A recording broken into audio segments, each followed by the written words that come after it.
predictions.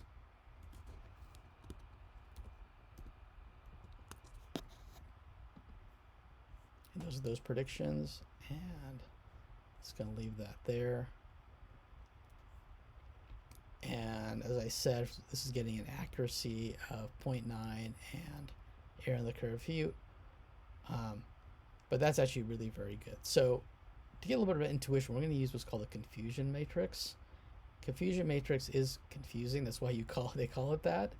But let's try to just go through it, and you'll get a better understanding after I show you what this looks like. So here we are. These are using the predictions of the support vector machine. What will actually happen? So here are the actual values, where 0 is if the that means that there is no cancer, and 1 means there's cancer or is malignant, and these are the predictions. So when you use a confusion matrix, number one, you should really look at the diagonals, which are really the kind of the most important. These are the true negatives, and these are true positives, and these are the off-center, which are also very important. You'd like these numbers to be very small and these numbers to be very big. If these numbers are both 0 and these are actually your exact distribution, you have a perfect classifier, which is very rare. But this actually is pretty good. This is a pretty small number. This is pretty small. Actually, it's pretty impressive.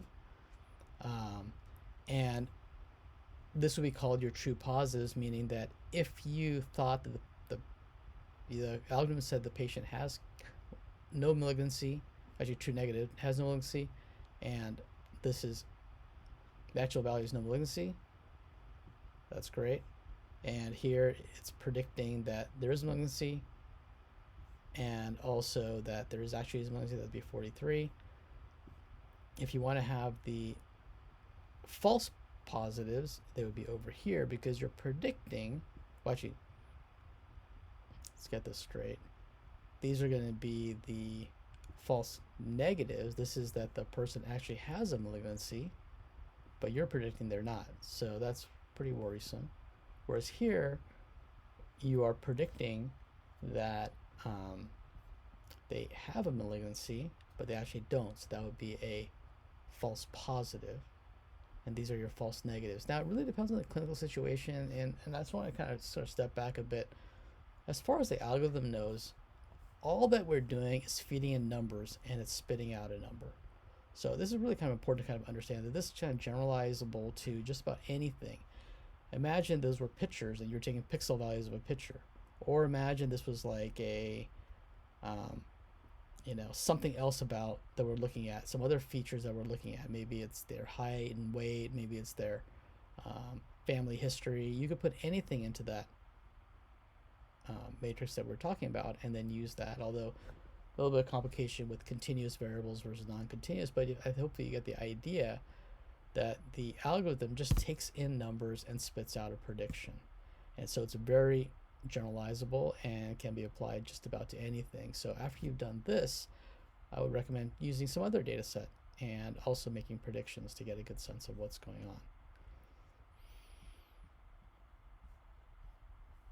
So if you want to learn more about AOC and rocking curves, go ahead and do this. And let's do one last thing. Let's play with this just a little bit.